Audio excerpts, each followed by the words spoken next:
Please help me to reach 1,000 subscribers. The text came through while I was flipping burgers. If you ever decide to leave her, would you really be okay? No name attached. Just a number I didn't recognize. I stared at my phone as smoke curled into my eyes, the smell of charcoal mixing with laughter from our backyard. My wife, Sarah, was arranging salads on the patio table. Her best friend, Lena, was already tipsy, sitting on the edge of the pool with her feet in the water, wine glass sloshing dangerously close to spilling. I locked my phone and told myself it was nothing. A wrong number. A joke. Anything but what my gut was already whispering. That barbecue was supposed to be simple. Friends, music, grilled meat, normalcy. But the air felt wrong.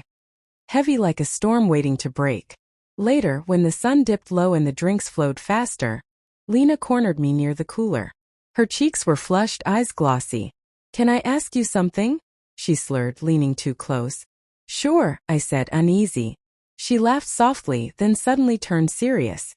"Have you ever thought about leaving, Sarah?" The world narrowed to the hum of cicadas and the clink of ice in my hand. "What kind of question is that?" I asked. She shrugged. "Just wondering. People think about it, you know?" I searched her face for sarcasm, for drunken stupidity. Instead, I saw something else, fear maybe. Or guilt. Before I could respond, Sarah called my name from across the yard.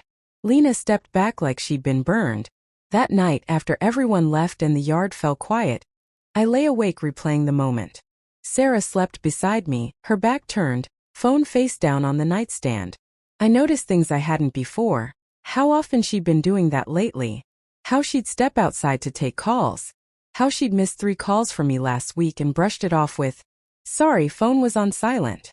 I told myself I was being paranoid. Marriage does that to you sometimes, plants doubts where trust should be. But the next morning curiosity won. I checked my phone. The number from the text had replied.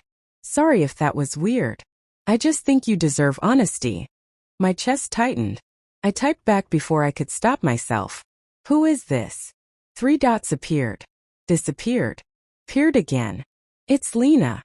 I sat on the edge of the bed, hands shaking. Sarah was in the shower, humming our song.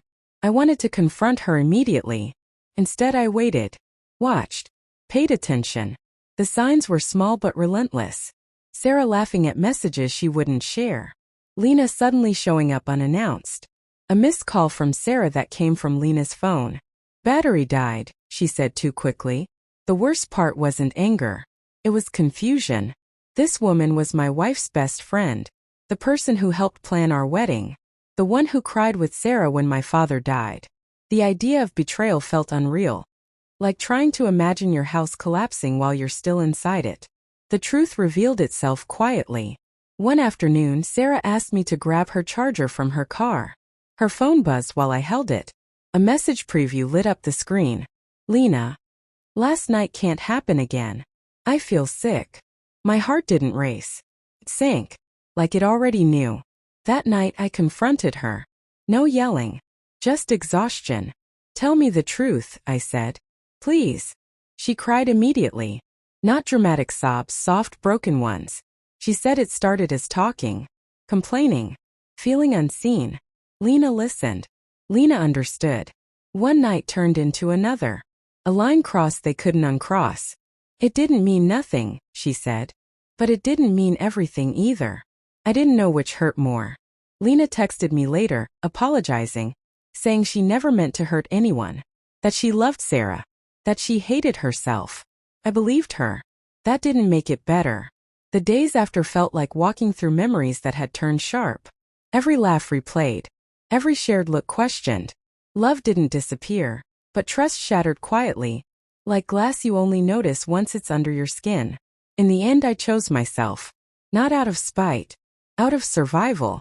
The last night I slept in that house, I stood in the backyard alone.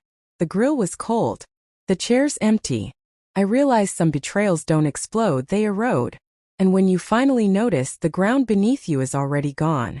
I left with my dignity bruised but intact, carrying one hard lesson. Love without honesty is just a performance. And I refuse to be an audience to my own heartbreak anymore.